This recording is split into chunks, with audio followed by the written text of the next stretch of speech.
Bonjour et bienvenue à notre chaîne Canada Terre d'accueil. Je suis LNB et contente de vous revoir encore en ce jour. Chez Canada Terre d'accueil, l'information est véridique, vérifiable et surtout la bonne. Aujourd'hui, je vais échanger avec vous autour du système de santé au Canada et aux États-Unis. Il y a plusieurs internautes qui m'ont posé la question de pouvoir savoir sur le plan social qu'est-ce qui serait attirant entre ces deux pays.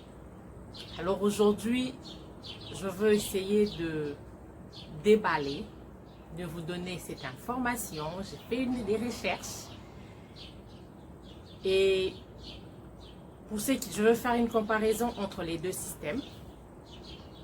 Et là, je commencerai d'abord par le système canadien. Le système de santé, de soins, le système de soins de santé au Canada est d'abord universel. Il est universel, c'est-à-dire il est accessible à tous.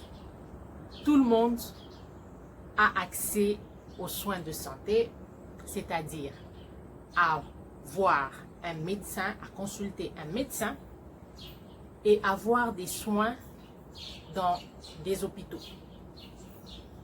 Et c'est pour tout le monde. On me posera la question, tout le monde, mais c'est qui? Tout le monde, c'est les citoyens canadiens, les résidents permanents et aussi les demandeurs d'asile. Les réfugiés, c'est-à-dire. Donc, toutes ces trois catégories de personnes ont accès aux soins de santé sans débourser quoi que ce soit. Et ce système est soutenu par quoi? Ou par qui?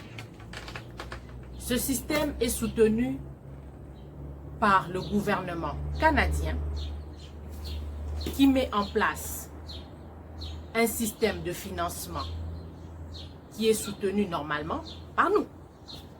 Par nous comment? C'est par nos impôts et nos taxes. C'est ce que que l'État perçoit dans les impôts et taxes qui soutient le soin de santé. Vous savez que ce sont des millions de personnes qui ont accès à ces soins. Et les soins en Amérique du Nord coûtent excessivement cher. Qu'il faudrait un système bien soutenu pour qu'il n'y ait pas une coupure dans le fonctionnement des services de santé. Et on me posera la question, qu'est-ce qui est couvert? Alors, comme je vous ai dit, c'est tout est couvert dans ce système de santé. Vous avez besoin d'une consultation, vous voulez aller, vous avez un problème quelconque de santé, vous allez et vous serez soigné sans rien débourser comme je l'ai dit tout à l'heure. Il y a certains services malheureusement qui ne sont pas couverts dans cette assurance. Nous avons le service de soins de vue, les soins dentaires, les médicaments sur ordonnance, les services ambulanciers et puis le soutien à domicile. Ça, ce n'est pas couvert. Mais pour les enfants, les personnes âgées et les personnes qui bénéficient de l'aide sociale, eux, c'est gratuit. Pour ceux qui travaillent, l'assurance universelle du gouvernement cessera de fonctionner parce que vous aurez une autre assurance privée. Vous aurez une assurance avec votre employeur.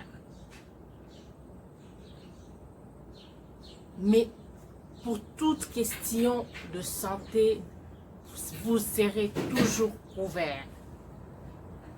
sauf comme je le dis, pour les soins de la vue dentaire. Donc là, c'est chacun qui pourra débourser de son argent parce que quand on s'entend, on n'a pas des problèmes de dentition, on n'a pas de problèmes de bouche à tout moment.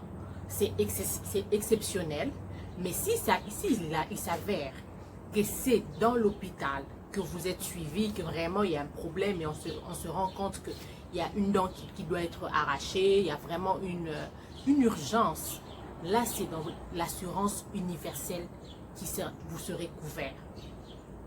Mais si c'est comme vous et moi, vous avez un petit trou, vous dites « Oh, je vais aller faire un plombage pour une dent, pour deux dents », là, on s'entend que vous déboursez de votre poche. Mais lorsque vous allez faire vos déclarations d'impôts, ils seront déduits. Une partie sera déduite. Donc, en fin de compte, vous ne perdez rien. Vous avez besoin, vous avez un problème d'yeux et puis vous devez mettre des lunettes. Ok, vous allez voir un spécialiste en la matière. Il va vous prescrire des verres sûrement. Vous le payerez de votre argent, à moins que votre assurance privée, comme je vous l'ai dit, soit votre employeur, soit une assurance privée que vous avez souscrit, puisse les prendre en compte, puisse le prendre en charge. Au cas contraire, vous débourserez pour vos lunettes, pour vos verres, vous débourserez pour je ne sais quel traitement que vous devez avoir, mais après, vous allez la déduire dans votre déclaration d'impôt à la fin. Et l'assurance universelle, l'assurance maladie du Canada, ce qui est bon dans cela, dans toutes les villes, les provinces dans lesquelles vous partez, elle est applicable. Mais si ce fait que vous changez de ville, je donne un cas. Vous étiez au Québec, vous aviez une assurance du Québec. Et que vous déménagez pour l'Ontario, pour une autre province. Votre assurance du Québec continuera de vous servir pendant au moins 3 mois, le temps que vous puissiez faire vos démarches de changement d'adresse et pour avoir l'assurance de l'Ontario. Mais comme vous vous déplacez, je donne les cas encore. Vous habitez Montréal, vous vous retrouvez en vacances au Nouveau-Brunswick, vous êtes malade, ou vos enfants, ou un membre de votre famille, votre assurance du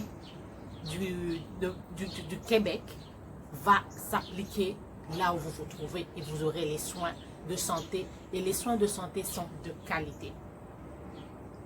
Il y a certaines personnes qui me disent mais Léa, tu sais que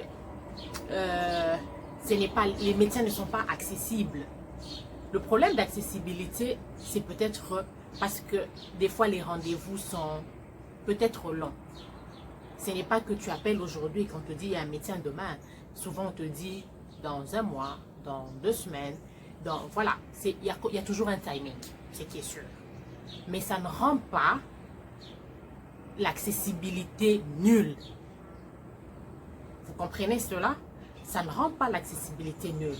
Vous avez besoin d'un médecin, vous l'aurez, vous aurez votre rendez-vous, dépendamment du temps d'attente, du nombre de personnes qu'il y a, mais ils sont accessibles. Alors, je vais chuter avec nos amis d'en face, donc d'à côté, comme j'aime le dire. Nos amis d'à côté, malheureusement, ils n'ont pas cette assurance que nous avons au Canada. Ils n'ont pas une assurance universelle. Eux dépendent des assurances privées. Le gouvernement ne finance pas la santé, le soin de santé aux États-Unis. Ça fait que c'est comme les soins de santé sont à double vitesse. Parce que chacun s'assure, parce qu'il se dit, bon, moi je suis fort, alors je veux prendre peut-être une assurance de 20 $, 30 $ le mois, mais ça remplit, ça couvre telle chose. Mais vous savez, dans les soins de santé, on ne sait jamais quand est-ce qu'on a une maladie grave. On ne sait jamais quand est-ce qu'on a besoin peut-être d'une opération ou d'une kiné, je ne sais pas. On ne sait pas combien ça coûte des fois. On sous-estime. Et la peur dans cela, on se retrouve dans une situation où tu as une assurance, tu t'es dit, ok, j'ai au moins une assurance au cas de maladie, au cas de ceci, je veux avoir les soins. Mais à un moment, ce n'est pas assez. À un moment, ton assurance dit, je couvre autant jusqu'à autant et le reste, tu le débourses de ta poche. Et ça fait que certaines personnes ont du mal à aller se faire soigner, ont du mal à voir un médecin parce que ça coûte. J'ai eu des témoignages des personnes où ils étaient vraiment malades, mais ils se disent, si j'appelle l'ambulance, c'est cher. Si j'appelle le médecin, oh, mon assurance ne couvre pas, je n'ai pas assez d'argent. Vous voyez dans la situation dans laquelle certaines personnes se retrouvent aux États-Unis par rapport aux soins de santé. Pour ceux qui ont de l'argent, qui sont capables de miser gros pour leurs soins de santé, ils se disent, ok, moi je veux mettre, je donne un cas, je donne pas un cas, je donne une supposition, tu te dis, bon, moi je veux payer peut-être 200 $ le mois ou 100 $ le mois pour mon assurance maladie, de manière à ce que je sois couvert, même s'il faut un hélicoptère, ok, c'est ma couverture. Mais tout le monde n'a pas 100 $ à débourser chaque mois pour son assurance. Ça fait que certaines personnes se limitent au strict minimum peut-être de 10-20 $. Bon, c'est juste pour dire que le montant est bas. Donc quand le montant est bas, le service aussi sera réduit.